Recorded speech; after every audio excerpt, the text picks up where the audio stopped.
नमस्कार, आपका स्वागत है माय ज्योतिष में। आज हम लोग जानेंगे कि हस्तरेखा से कैसे जान सकते हैं अपनी लव लाइफ के बारे में।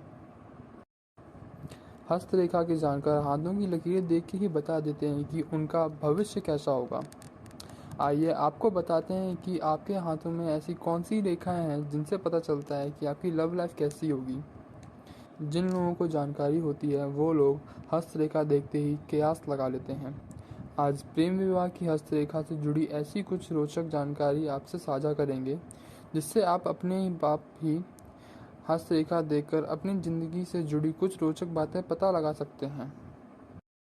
विशेषज्ञों का बताना है कि थोड़े थोड़े समय के बाद हस्तरेखाओं में परिवर्तन आता है, लेकिन कुछ ऐसी रेखाएं होती हैं जिनमें परिवर्तन नहीं होता, जैसे जीवन रेखा, भाग्य रेखा, हृदय रेखा, मणिबंध रेखा, सूर्य रेखा, विवाह और संतान रेखा।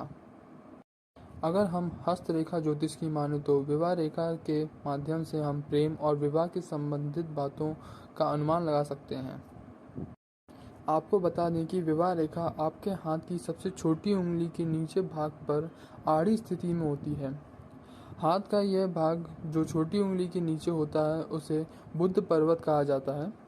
विवाह रेखा की संख्या एक से अधिक भी हो सकती है। यदि किसी की हथेली में एक से अधिक विवाह रेखा हो तो इसका सीधा इशारा उसके प्रेम प्रसंग की तरफ होता है। यदि विवाह रेखा नीचे की ओर झुकी हुई हो तो इसका संकेत होता है कि आपके वैवाहिक जीवन में आपको परेशानियों का सामना करना पड़ सकता है। किसी किसी के दोनों हाथों में विवाह रेखा के आरंभ में ही दो रेखाएं और होती हैं। ऐसे लोगों को शादी टूटने का अधिक भय बना रहता है। अगर किसी लड़की के हाथ में विवाह रेखा के आरंभ में ही द्वीप हो तो ऐसी लड़कियों का विवाह धोखे से होने की संभावना बनी रहती है। इसी के साथ साथ यह निशान आपके जीवन साथी के स्वास्थ्य के प्रति आपको चिंतित करने का संकेत भी देता है। अगर किसी व्यक्ति की विवाह रेखा इतनी झुकी हुई हो कि वह हृदय रेखा को ही काट दे तो यह अशुभ संकेत माना जाता है। माना जाता है कि ऐसे लोगों के जीवन साथी की मृत्यु उनसे पूर्व ही हो जाती है।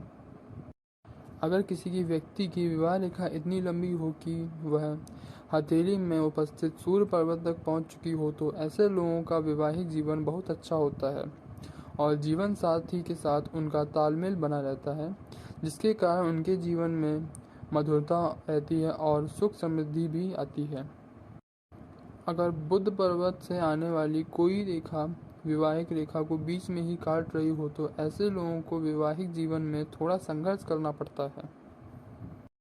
यदि किसी व्यक्ति के दाएं हाथ में दो विवाह रेखा हो और बाएं हाथ में एक हो तो ऐसे लोगों के जीवन साथी अपना अधिक ध्यान नहीं रखते हैं। उन्हें सिर्फ अपने से ही मतलब होता है।